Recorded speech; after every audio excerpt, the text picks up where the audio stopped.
Ladies and gentlemen, Mike Williams. Hello! Wow, it's great. I thank you for coming here tonight. That I-4 traffic is wild. Man, it's scary. For those of you who have traveled into Orlando, in case you don't know this, Orlando is an old Indian word. It means road construction, okay? It is great to be here tonight and host the show for you. What an honor. We've got some great comedians on the lineup, and you are going to have a great time. My goal in life, if you would call it that, one of them, and I have a couple, but one of my goals in life is to help people understand that God gave us humor as a gift. Yes, God blessed us with the ability to laugh and to enjoy things that are funny. He put that within us. Let me put it this way. God allows stupidity to exist to bless you. He could wipe it out. He could. The very God that created the heavens and the earth, that spoke life into existence, could say, "Stupidity, be gone." And it would be gone, but he leaves it there. Why? Because God understands that some of our weeks have 2 Mondays in them. Do you know what I'm talking about? We need to learn to laugh. Some of you are going, "I don't understand what you were talking about." There's stupid stuff wherever you go. Pop the hood of your car. Look on the battery in your car. It will say, "Warning, no sparks, no flames, no smoking." Then it will say in fine print, "Do not drink battery acid." Have you ever been so thirsty driving anywhere that you said, "Pull this car over, pop the hood, get me a straw," okay? It's not gonna work. I walked into a Christian bookstore the other day. I won't mention the name of it, Family Christian Stores. Christian bookstore, they are selling this. Look at this. What would Jesus do? Pepper spray. All right, back off, Judas. You kiss me one more time, you're getting it in the eyes. You know what? One of the reasons I can laugh is I understand what God wants to do with us in laughter. Have I had a perfect life? No. Have I had great things happen in my life? Yeah, I've had those too. We've all had pains. I'll tell you about pain, no? I've had these things called kidney stones. Have you ever had them? Yeah, you know what I'm talking about? They will make a Baptist speak in tongues. I am serious.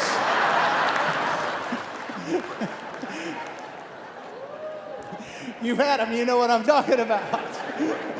I got mine at 2 o'clock in the morning. Who's had them? 2 o'clock in the morning. 2 o'clock in the morning, pain went in here, came out here, and circled around. I sat straight up in bed. I thought my wife had shot me. You know, we've been married 22 years, 20 of them happily, by the way. At 22 years, we always promised we would never use the word divorce in our family, but we never said we wouldn't kill each other, all right? Sat straight up in bed. I said, "Honey, call 911. I was able of my own strength to help myself out of bed and onto the floor. I woke up. Did you hear me? Woke up. 5 minutes later, woke up in the ambulance with the guy trying to start an IV in my arm, trying 9 times. Not 9, did you hear me? 9 times I said, "Look, get Jimi Hendrix in here. He can find a vein. Let's go."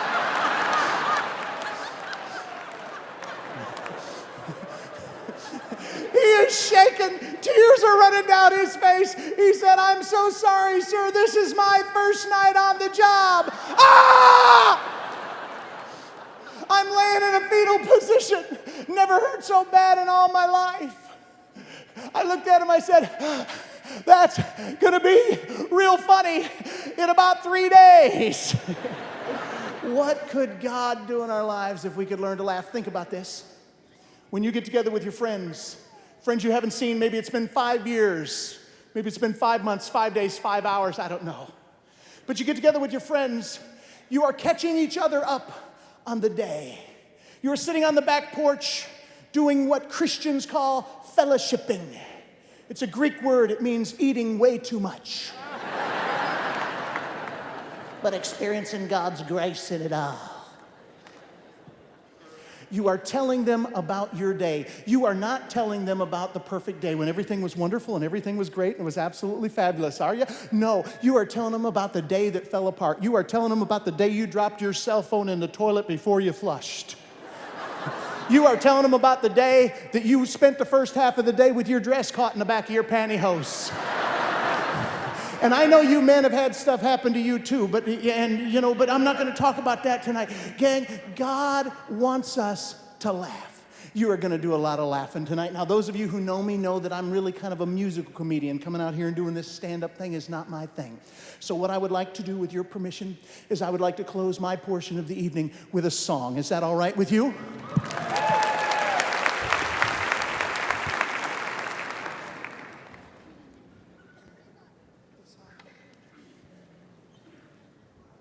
Almost there. It's a little guitar. People are looking up here right now going, whoa, he's huge. In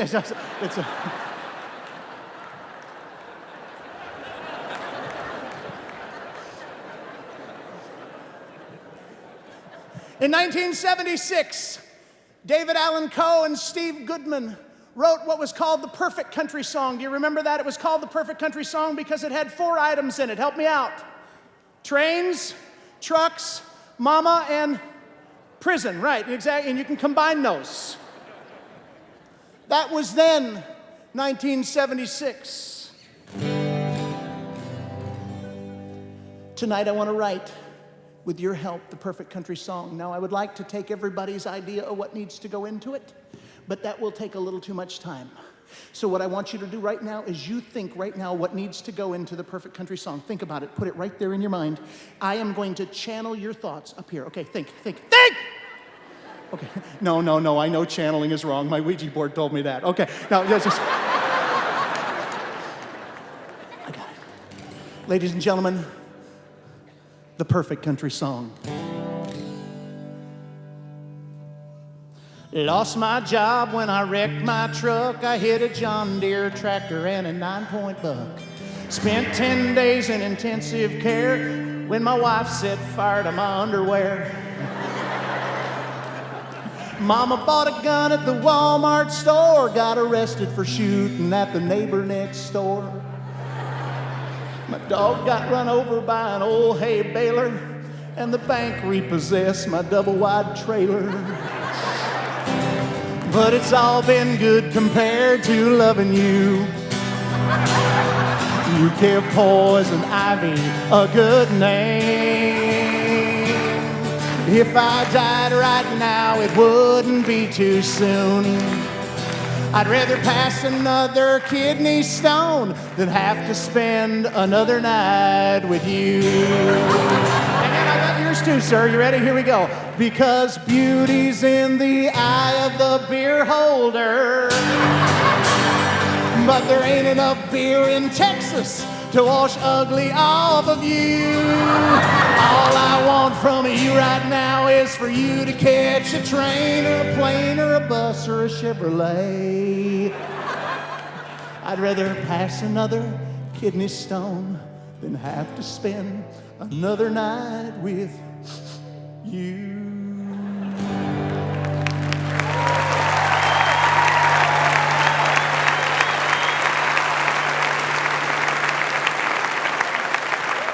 Please enjoy this time of giving.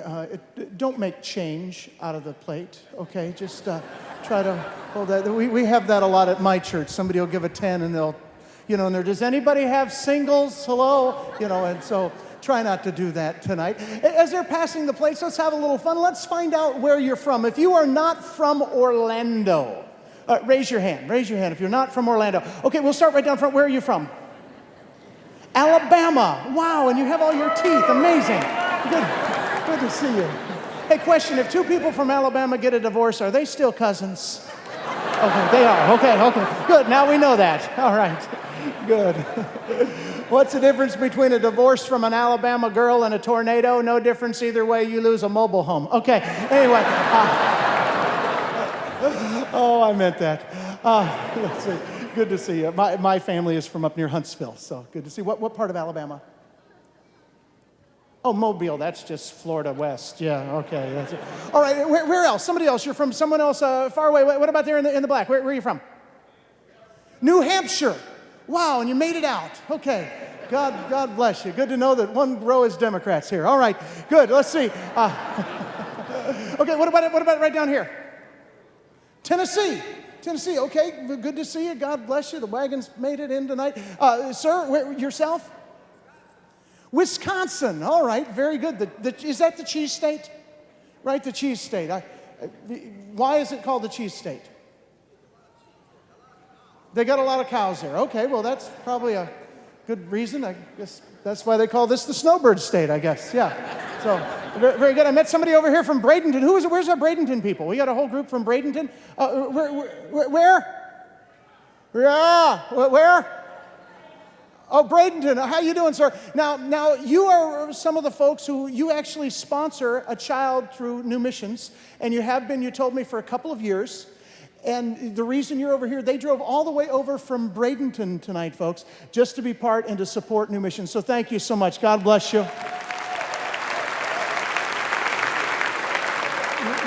When my family first moved to Florida, we moved to the line right between Sarasota and Bradenton. So I love your particular area. You know, Sarasota and Bradenton area, they are like the senior citizen capital of right? Am I right? It is. In fact, during January when all the snowbirds are down, the average age is deceased. Am I right?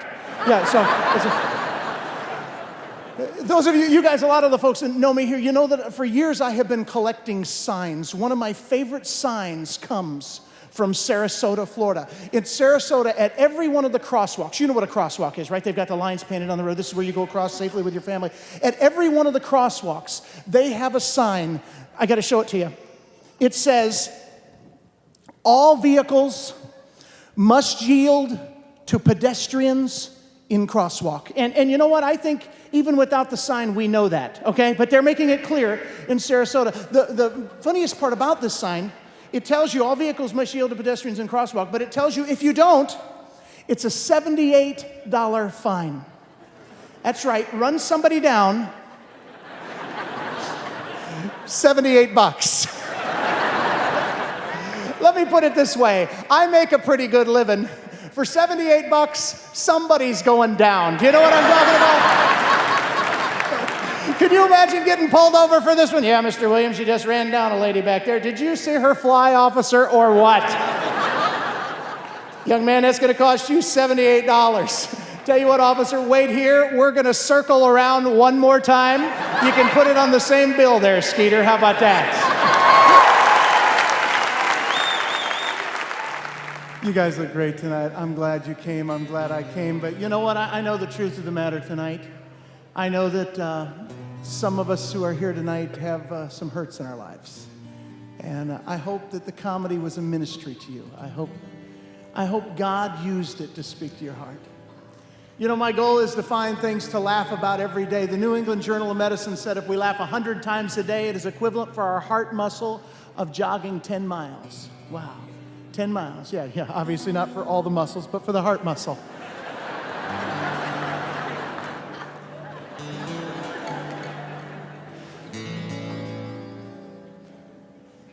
Smart Alex. There's a medical reason why I am fat. I am a forgetful bulimic.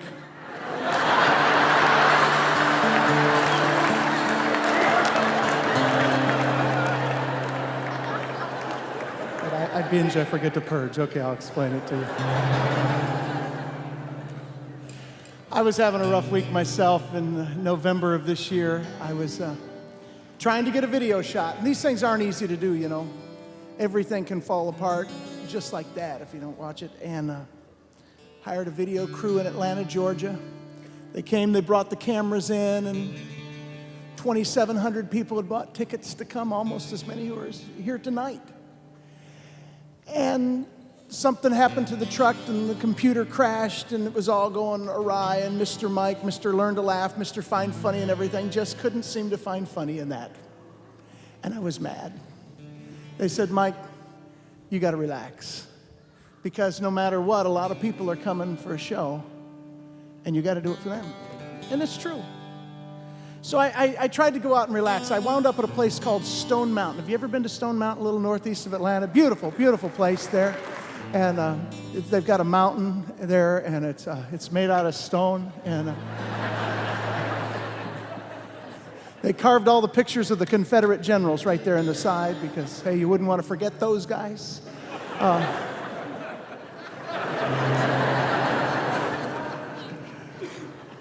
And there I sit, just trying to mellow out, trying to get ready to do a good job for you folks. Flying across the face of that mountain was the most beautiful eagle that I had ever seen in my life. Now, you got to understand, I live in Lakeland, Florida. We don't have eagles there. We had one. Tastes like chicken.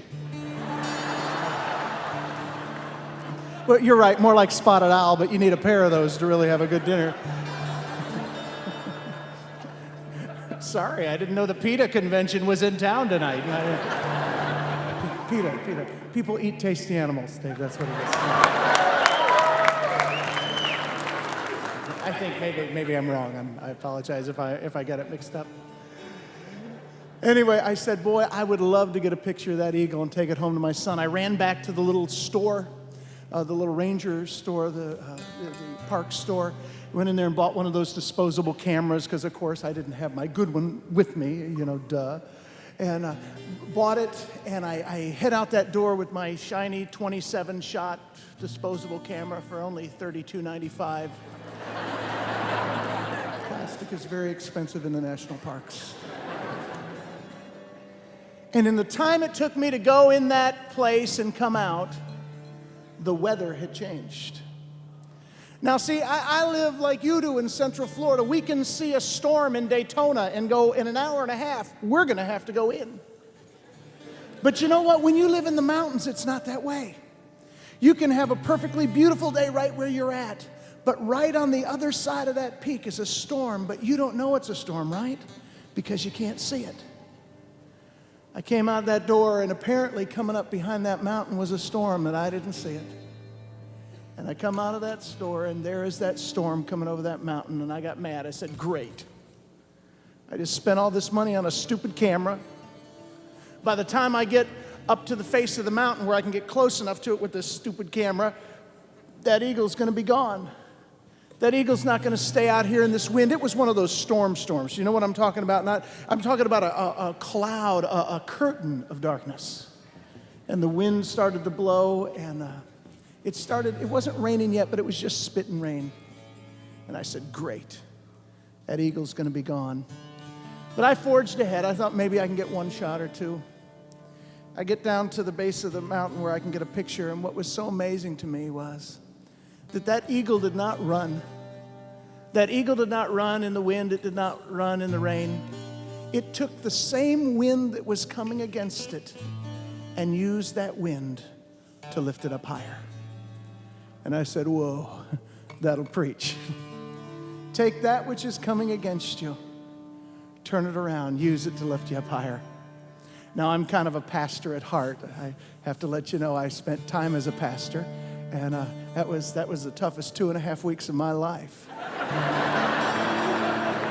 But I think I can relate to some of you ministers in the room. Know what you're going through. Take that which is coming against you, turn it around, use it to lift you up higher. Y'all look good tonight. If I were just to walk in off the street, I'd look around, I'd say, you know what? These folks got it together. These folks got it going on. They're happening. But I know the truth. Nobody told me. I know people. I know me. I know that in a crowd this size, there's some people who are hurting. There's some people that will go home from tonight having really needed to laugh tonight because the life that you're living right now is tough. Some of you are going home to tough decisions, and you're sitting there going, I have no idea what to choose. Some of you have faced crises in your life, and you're saying, I don't know how in the world I'm going to see the light of day on this one. Can I encourage you tonight? Take that which is coming against you. Turn it around. Use it to lift you up higher. Do I know exactly how? No, I don't. But I know that it can be done. Take that which is coming against you, turn it around, use it to lift you up higher. And maybe you're out there tonight, and maybe you're saying, no, Mike, just everything's going good for me. Everything's just wonderful. And I just want to say to you, Monday is on the way. It's on the way for all of us, isn't it? Take that which is coming against you and turn it around. Use it to lift you up higher. I don't write a lot of serious songs. This is the only one that I've ever written, to be honest with you. And I want to close out tonight with this. Maybe it'll speak to your heart. It's called the Eagle Song. And as the rain began to fall, I just took out a pencil and tried to put into words exactly what that eagle said to me. It goes like this.